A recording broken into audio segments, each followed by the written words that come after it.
Have you ever wondered how one man could design flying machines, study the human body with unmatched accuracy, and paint works that still puzzle experts today?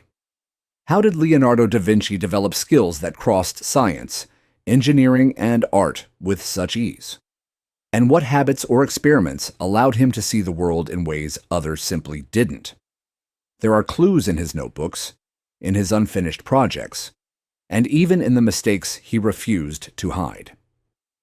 Keep watching as we uncover the hidden truths behind Leonardo da Vinci's genius, the abilities that set him apart, and the secret experiments that shaped his mind.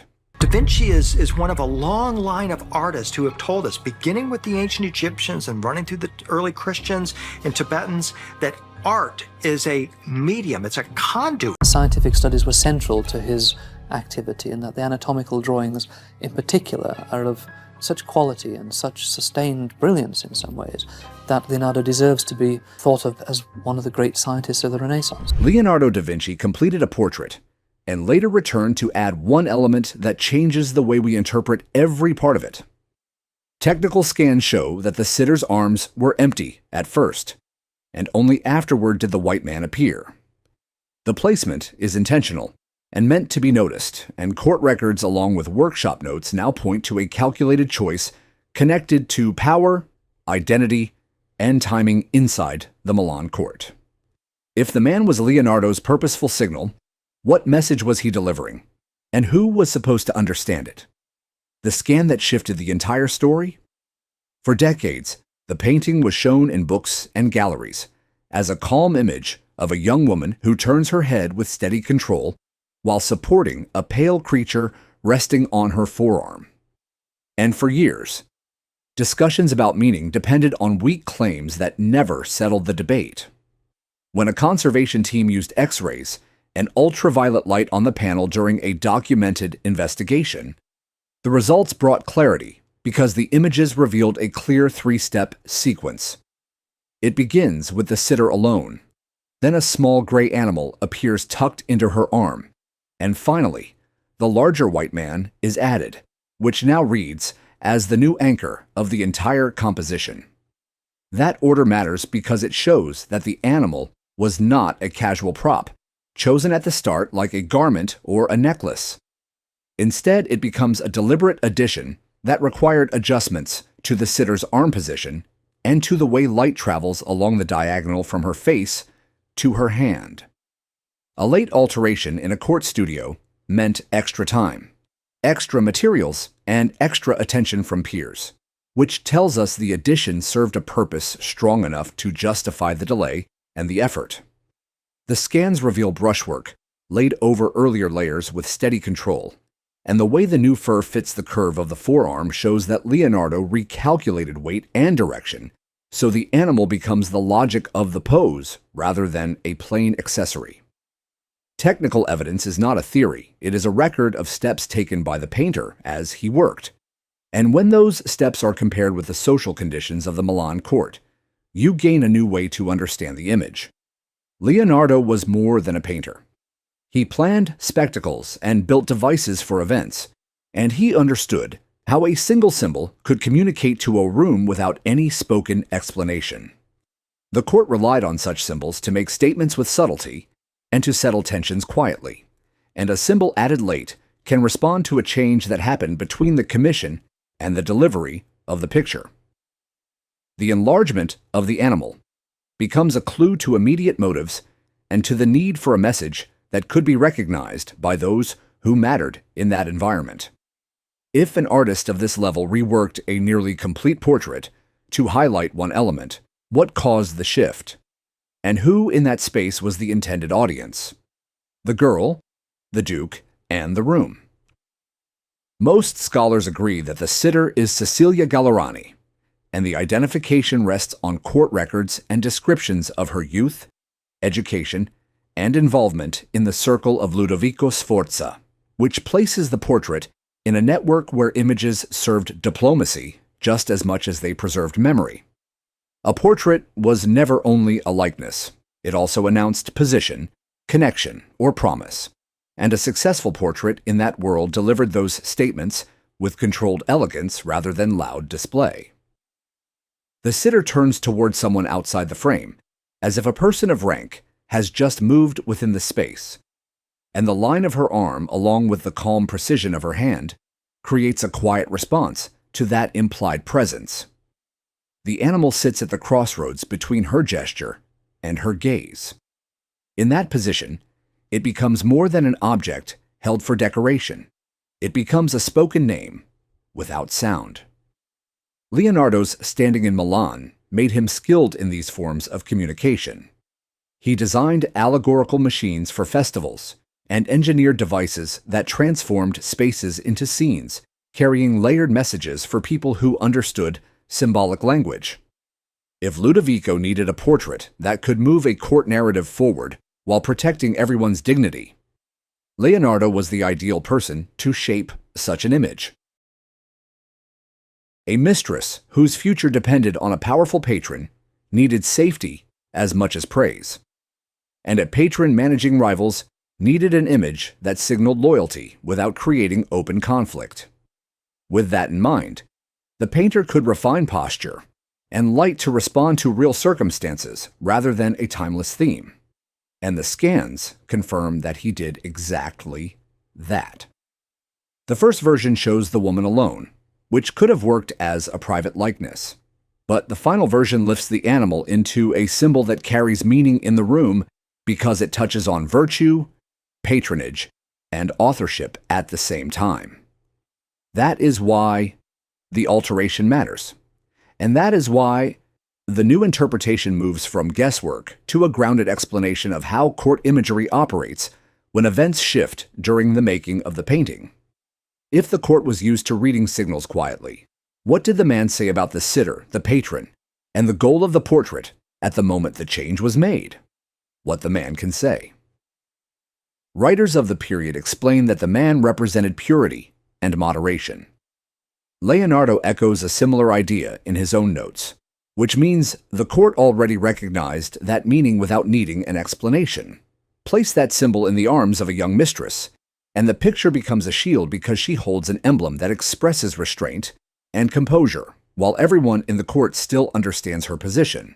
And that contrast settles into a gesture of protection that eases pressure in a space where status and emotion could easily conflict.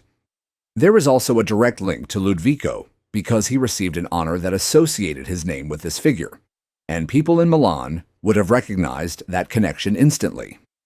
This means the animal works as an indirect portrait of the patron while also acting as a sign of protection. A symbol can hold several meanings when placed with intention. In this case, the creature also solves the composition by cutting a clear white shape across a dark background and by tying the turn of the head to the line of the forearm. The scans show that the animal started out smaller and darker and was later made larger and lighter, and that technical detail supports the shared motives because the increased size reads more clearly from a distance. The brighter coat strengthens the theme of restraint, and the sharper outline steadies the geometry.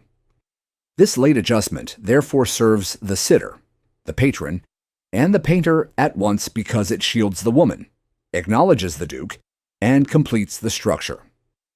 These three functions work together rather than work against one another, because they meet in a single emblem that everyone at that court could understand.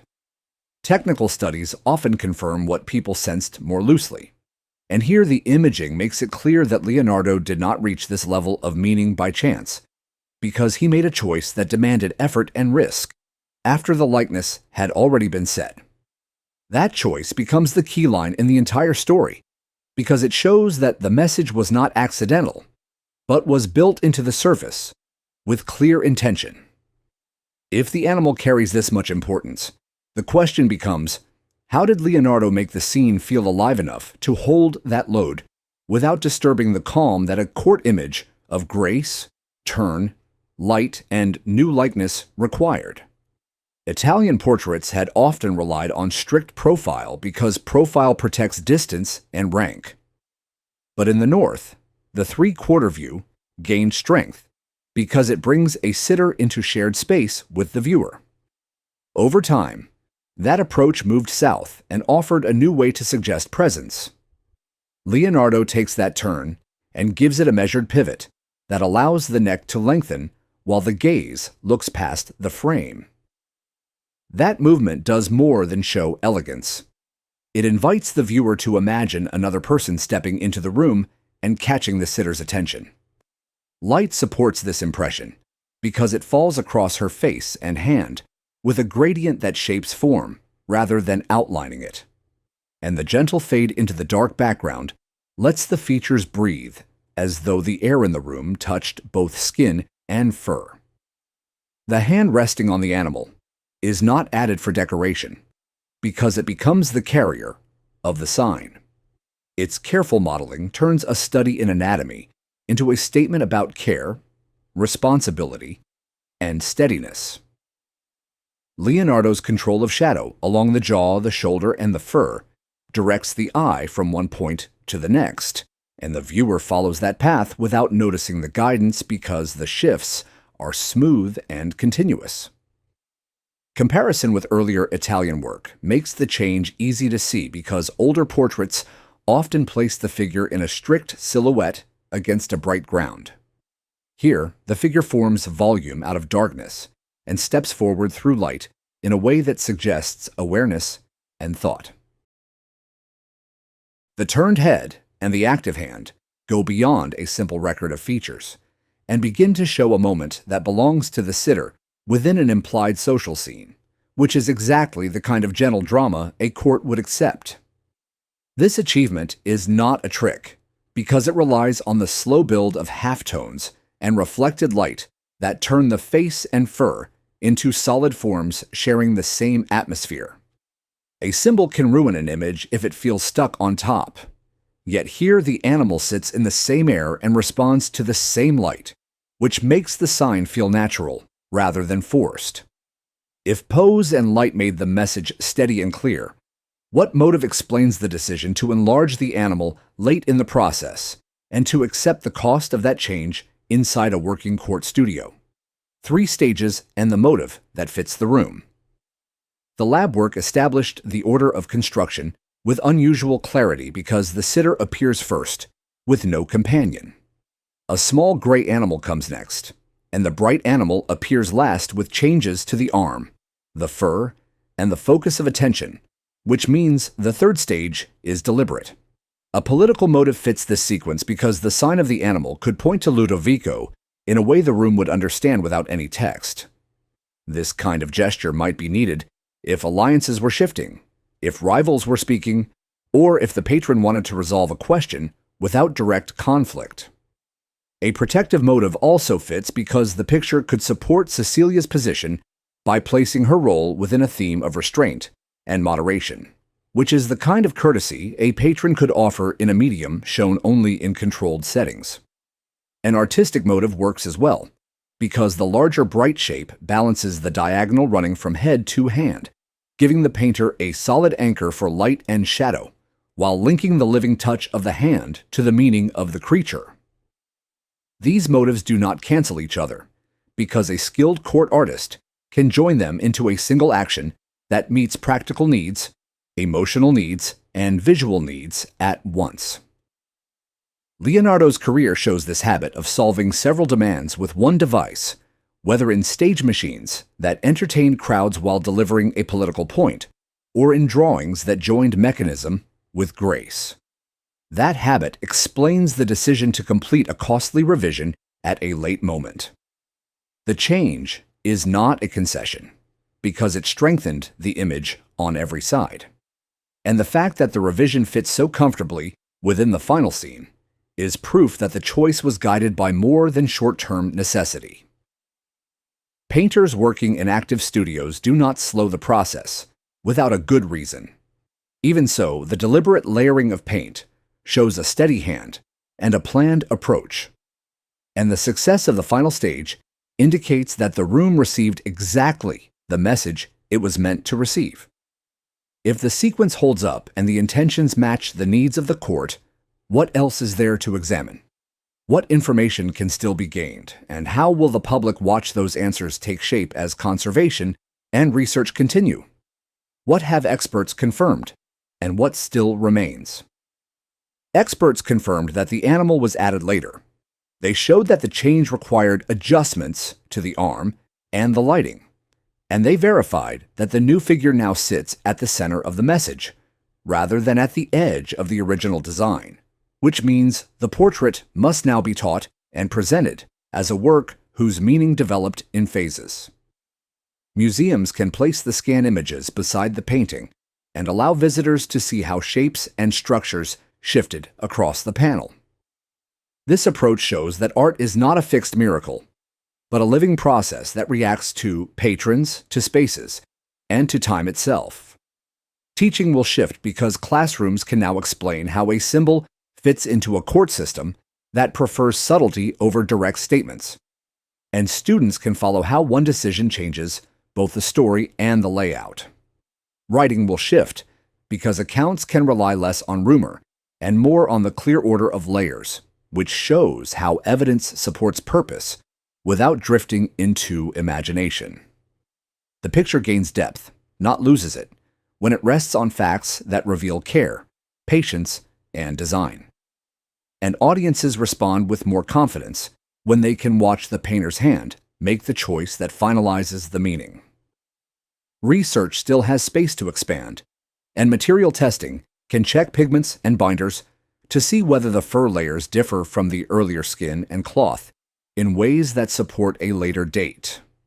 This would narrow the timeline of the revision and place the decision within known events at court. Archival work might still reveal a document that mentions the portrait in a way that aligns with the change. Even if no such document appears, the chain of proof is already solid because imaging fixed the sequence and context already explains why both patron and painter would choose to alter the piece. Collections can compare the panel with other portraits from Leonardo's circle to see whether similar late adjustments appear when a symbol needed strengthening. Such comparisons may show that this method was part of a wider practice, rather than an isolated case. Public communication can remain steady and clear by stating what is known, what is still under study, and what will be shared next. This approach keeps attention on the evidence rather than on speculation. There is still work to do on pigments and binders. Material analysis can reveal whether the fur layers were made with mixtures different from the earlier skin and cloth, and such a difference would support a staged revision done weeks or months later, under changed studio conditions. Teams will test tiny samples with methods that protect the paint while providing data strong enough to place the additions on a more precise timeline. When results join the scan maps and the written sources, the timeline for the man tightens, context becomes clearer, the patron's role becomes sharper, and the teaching story gains actual dates instead of loose guesses. If the animal was the key that completed the message, what other keys might still rest beneath the upper paint layers in Leonardo's work? And how many familiar images may shift in meaning once those hidden steps are mapped with the same level of care? The evidence now establishes the order in which this portrait developed, and it shows that Leonardo reworked a nearly finished design so the animal would stand at the center as a direct signal to the space that first displayed it. This means the picture is not just a likeness of a young woman, but also a structured statement about loyalty, restraint, and protection within the customs of a Milan court that communicated through symbols. The scans confirm the late addition. The changes to the arm and the lighting show intent. The court record gives purpose, and the final form connects message and design so tightly that the emblem feels natural, even though it arrived last. This is why the finding matters.